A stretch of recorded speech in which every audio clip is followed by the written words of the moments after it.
Yang saya hormati pengelola acara Bunda Haya, Profesor Priyatno, Dr. Sari, Al-Mukarramun, segenap wakil talqin Syekh Mursyid, terutama yang hadir pada Moai subuh ini, segenap ikhwan akhwat, baik yang secara langsung ataupun sedang menyimak di penjuru dunia, di sebelah manapun, yang saya cintai, yang saya banggakan. Kita baru memasuki minggu pertama di bulan Rabiul Tsani. Rabiul Tsani itu hurufnya ada 10. Ro, ba, ya, ain, alif, lam,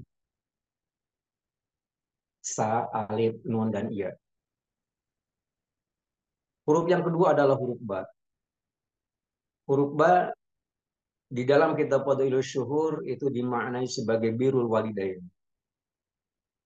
Birrul walidain secara harfiah mungkin diterjemahkan sebagai berbakti kepada kedua orang tua. Ternyata berbakti kepada kedua orang tua itu mempunyai kedudukan tinggi dalam pandangan agama. Salah satu firman Allah Subhanahu wa taala yang tercantum di dalam Al-Qur'an surat Luqman menyebutkan bahwa wawassainal insan biwalidayhi hamalathu ummuhu wahnan ala wahnin wa fisaluhu fi amain anishkurli wali walidaika ilayal masir. Kami telah mewasiatkan kepada manusia agar berbuat baik kepada kedua orang tua. Sangat beralasan. Mengapa Allah Subhanahu wa taala sampai begitu tinggi menempatkan berbakti kepada kedua orang tua sampai dengan menggunakan kalimat khusus berwasiat? Karena dua hal. Yang pertama, hamalathu ummuhu wahnan ala wahnin. Seorang ibu mengandung sangat berat, memayahkan fisiknya. Kita ketahui, kita berada di dalam rahim ibu kita masing-masing itu selama 9 bulan 10 hari. Betapa beratnya ibu kita mengandung kita selama 9 bulan, dibawa kemana-mana, semakin hari semakin berat, dan lain sebagainya. Itu dikatakan sebagai uh, wahnan ala wahnin. Setelah kita dilahirkan ke dunia, itu ternyata masih ada kewajiban orang tua, yaitu wafisoluhu fi amain, menyusui selama 2 tahun, tidak tanggung-tanggung. Jadi apabila kita menghendaki agar generasi kita menjadi generasi yang baik, terutama masalah fisiknya, maka jangan diabaikan. Susui mereka sampai 2 tahun. Dua hal ini yang menyebabkan mengapa Allah Subhanahu wa taala sampai mengatakan anishkur li wali walidaika ilayal masir. Jadi Allah menyampaikan dua alasan ini dan dengan menggunakan istilah berwasiat kepada kita semua, kepada manusia, itu agar bersyukur kepada Allah Subhanahu wa taala. Bersyukur kepada Allah Subhanahu wa taala, teristimewa kita ini diciptakan oleh Allah Subhanahu wa taala sebagai manusia. Betapa terhinanya kita manakala kita dilahirkan ataupun hadir ke dunia ini bukan sebagai manusia. Manusia sebagai makhluk utama. Walaqad karramna bani Adam. Kami muliakan keturunan Nabi Adam. Dimuliakan oleh Allah Subhanahu wa taala. Ini yang wajib untuk kita syukur. Itu yang pertama. Yang kedua adalah wali-wali daika. Kita ini diperintahkan oleh Allah Subhanahu wa taala untuk bersyukur kepada Allah Subhanahu wa taala melalui berbakti kita kepada kedua orang tua kita. Anishkurli wali walidai. Kalimat wali walidai menyiratkan arti bahwa berbakti kepada kedua orang tua ini posisinya satu derajat di bawah setelah kita mengabdi kepada Allah Subhanahu wa taala. Betapa tingginya kita apabila berbuat demikian. Sehingga tidak heran manakala apapun yang kita lakukan itu kita perlu untuk menyadari bahwa derajat kita itu banyak bergantung kepada kedua orang tua. Sampai-sampai ada satu hadis Nabi yang terkenal bahwa surga itu di bawah telapak kaki ibu. Karena begitu besarnya jasa seorang ibu. Ada satu ilustrasi. Andai kata seorang ibu pengen melaksanakan ibadah haji secara syariat, datang ke Makkah Al-Mukarram, kemudian minta digendong oleh anaknya, dan anaknya mampu untuk melakukannya, maka jasa seorang ibu belum bisa dikembalikan gara-gara. Begitu hebatnya jasa seorang ibu. Begitu ya. Nah ini persoalan yang harus kita wujudkan, yang harus kita jawab, dan dijawabnya tidak dengan kata-kata. Kita harus menjawab dengan perbuatannya. Di antara kita mungkin ada yang sempat mengeluh, sempat mengharapkan, dan lain sebagainya. Harapan kita adalah bagaimana agar anak-anak kita pun berbakti kepada kedua orang tua. Kemudian keluhan-keluhan juga banyak yang muncul. Mengapa anak saya menjadi begini, menjadi nakal, macam-macam banyak sekali. Sebenarnya yang harus kita pedomani adalah selain perintah Allah Subhanahu wa taala agar kita bersyukur kepada Allah, dijadikan manusia dan diwajibkan untuk berbakti kepada kedua orang tua kita. Kemudian ada apanya? Ada teori dari Nabi Muhammad SAW yang perlu untuk kita lakukan. Apa itu? Birru abaakum tabarrukum abnaukum. Berbaktilah kalian kepada kedua orang tua kamu, kepada kedua orang tua kalian, niscaya anak-anak kalian pun itu akan berbakti kepada kalian. Dalam satu istilah di apa namanya di komputer ada yang namanya GIGO, garbage in, garbage out. Artinya apabila sampah yang kita masukkan, maka keluarnya pun akan menjadi sampah. Begitu. Jadi output itu banyak bergantung kepada inputnya.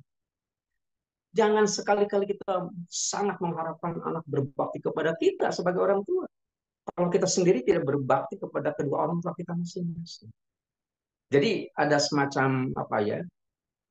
Ada semacam parameter gitu. Parameter itu kan sangat sederhana itu. Artinya apabila kita ingin sesuatu itu menjadi baik, baikkan dulu diri kita sendiri. Begitu. Itu kan peribahasa mengatakan manzaro'a hasoda. Siapa yang menanam itu pasti akan memetik hasilnya. Kira-kira semacam begitu. Nah, apabila ternyata memang yang kita tanam adalah merupakan satu kebaikan, maka otomatis gitu ya, maka panen pun akan berbentuk kebaikan. Gitu ya. Kalau dalam dunia pertanian, apabila yang kita tanam adalah bibit unggul, maka hasilnya pun unggul. Tapi kalau yang kita tanam ternyata bukan begitu unggul, maka jangan diharapkan hasilnya pun akan menjadi unggul. Nah, ini adalah bagian kecil daripada makna daripada huruf ba dimaknai sebagai birrul walidain. Kemudian berikutnya adalah ternyata berbakti kepada kedua orang tua itu merupakan satu apa ya, merupakan satu kesempatan bagi kita semua. Kesempatan bagi kita semua, Rasulullah SAW sampai menggambarkan eh, kebahagiaan akhirat itu sendiri kan merupakan kebahagiaan yang dinantikan oleh setiap orang. Salah satu kunci kebahagiaan akhirat adalah manakala kita memiliki kuncinya. Hmm. Apabila kebahagiaan di akhirat itu ada di satu tempat, sebut saja semacam surga Jannatul Naim, surga Firdaus, Jannatul Ma'wa dan sebagainya. Itu ada kuncinya. Dan kuncinya itu karena pintunya itu banyak, maka kuncinya juga banyak. Tetapi kunci ataupun pintu yang paling tengah itulah berbakti kepada kedua orang tua. Berbahagia. Kesempatan baik ini perlu untuk kita manfaatkan. Teristimewa kepada yang masih memiliki kedua orang tua secara fisik. Gitu. Apapun yang menurut perasaan kita kadang-kadang, maaf buat tanda kutip, menjengkelkan, membuat kita kesal. Itu hal yang biasa yang begitu. Itu merupakan salah satu mata uji bagi kita apakah kita mampu untuk melewatinya ataupun tidak. Nah, jadi berbakti kepada kedua orang tua itu sendiri pada dasarnya kita ini kan mana mungkin kita akan bisa hadir ke dunia tanpa kedua orang tua. Jadi kalau dikatakan sebagai mun'im, Allah Subhanahu wa taala sebagai mun'im hakiki. Pemberi nikmat yang sebenarnya adalah Allah Subhanahu wa taala. Makanya menurut kita umpamanya ada nikmat kecil, sebenarnya tidak ada. Semua nikmat adalah besar. Tetapi kita memandang bukan masalah kecil sebenarnya, memandang hal-hal yang biasa saja semacam demikian. Itu sebenarnya yang patut kita syukuri karena apa? Karena ini merupakan anugerah daripada Allah Subhanahu wa taala. Itu bersyukur pertama harus kepada Allah Subhanahu wa taala. Itu dikatakan sebagai mun'im hakiki, pemberi nikmat hakiki, pemberi nikmat yang sebenarnya. Tetapi di dalam apa ya, interaksi sosial dalam kehidupan sehari-hari kita, baik kapasitas kita sebagai pribadi, kapasitas kita sebagai seorang muslim, kapasitas kita sebagai bagian daripada keluarga, bagian daripada hmm, anggota keluarga besar kita, bagian daripada masyarakat kita. Itu ada juga yang berstatus sebagai mun'im wasili, pemberi nikmat wasilah, pemberi nikmat antar. Pemberi nikmat antar di antaranya adalah kedua orang tua kita. Kesimpulannya dalam artian begini, mana mungkin kita akan bisa hadir ke dunia manakala tanpa dilandasi karena keberhasilan orang tua kita itu sendiri. Jangan dilupakan. Kalau seseorang itu pada saat menapaki kehidupan di dunia ternyata dianugerahi oleh Allah Subhanahu wa taala sesuatu yang ia harapkan, sesuatu yang sesuai dengan harapannya. Dia berhasil dari belajar, dia hasil dari usaha dan sebagainya. Itu jangan sampai melupakan daripada menimasi. Dalam artian jangan melupakan kedua orang tua kita. Memangnya kenapa? Kalau ternyata memang kita beranggapan bahwa segala sesuatu itu merupakan hasil karya kita, sebenarnya yang lebih hebat adalah kedua orang tua kita. Kalau kita saja bisa menuntut ilmu, sebenarnya yang menyekolahkan kita juga adalah lebih bahagia, lebih hebat lagi. Itulah kedua orang tua kita. Jadi dikatakan dikait-kaitkan dengan disiplin ilmu apapun, berbakti kepada kedua orang tua ada posisi yang sangat tinggi. 1 derajat di bawah setelah kita mengabdi kepada Allah Subhanahu wa taala. Saya kerucutkan sedikit bahwa ternyata memang kalimat birru aba hukum, ya, birru aba akum, tabarrukum abna hukum, berbaktilah kalian kepada kedua orang tua, maka otomatis anak-anak kalian pun akan berbakti kepada kalian. Ini merupakan satu tantangan bagi kita. Sebab pada dasarnya adalah manusia yang lahir ke dunia kan kemungkinannya kan ada 4. Di dalam Al-Quran hanya begitu. Yang pertama At-Taghabun ayat yang ke-14. Ya ayyuhalladzina amanu inna min azwajikum wa auladikum aduwwalakum. Jadi kemungkinan pertama anak yang lahir ke dunia itu sendiri adalah ada yang menjadi aduwwalakum, menjadi musuh bagi kita. Nabi Nuh usia 950 tahun, punya anak namanya Kan'an. Ternyata meskipun anak seorang nabi dan rasul itu menjadi musuh daripada orang tuanya. Begitu. Apabila ternyata itu yang kita dapati dalam kehidupan, apa yang harus kita lakukan? Fahzaruhum. Jangan jangan ragu-ragu. Fahzaruhum, buang anak semacam begitu. Nah, tentu dibuangnya adalah ke tempat-tempat yang kira-kira bisa menjadikan yang bersangkutan menjadi baik. Buang ke lembaga pendidikan yang akan mengarahkan jiwa raganya menjadi makhluk yang berbakti. Itu yang pertama. Yang kedua, seorang anak lahir ke dunia itu eh, memiliki kesempatan apa peluang yang jelek juga gitu ya. At-Taghabun ayat yang ke-15. Tadi ayat yang ke-14. Ayat yang ke-15 mengatakan eh, apa namanya? Inna min azwajikum eh, yang pertama ayat 14 ya ya ayyuhalladzina amanu inna min azwajikum wa auladikum adu ahzaru. Yang kedua adalah yang kedua ini dikatakan sebagai anak keturunan kita menjadi fitnah, menjadi cobaan. Banyak orang begitu berwibawa di tengah-tengah masyarakat karena ilmunya, karena hartanya, karena kemampuan dalam bidang yang lain. Tapi terkadang dirusak nama baiknya itu sendiri oleh anaknya sendiri. Nah, ini dikatakan sebagai fitnah. Maka fitnah-fitnah semacam begitu diharapkan tidak terjadi manakala kita tidak setengah didik kepada anak. Itu yang kedua. Yang ketiga ada lagi anak yang lahir ke dunia ini menjadi penghalang. Penghalang untuk berzikir kepada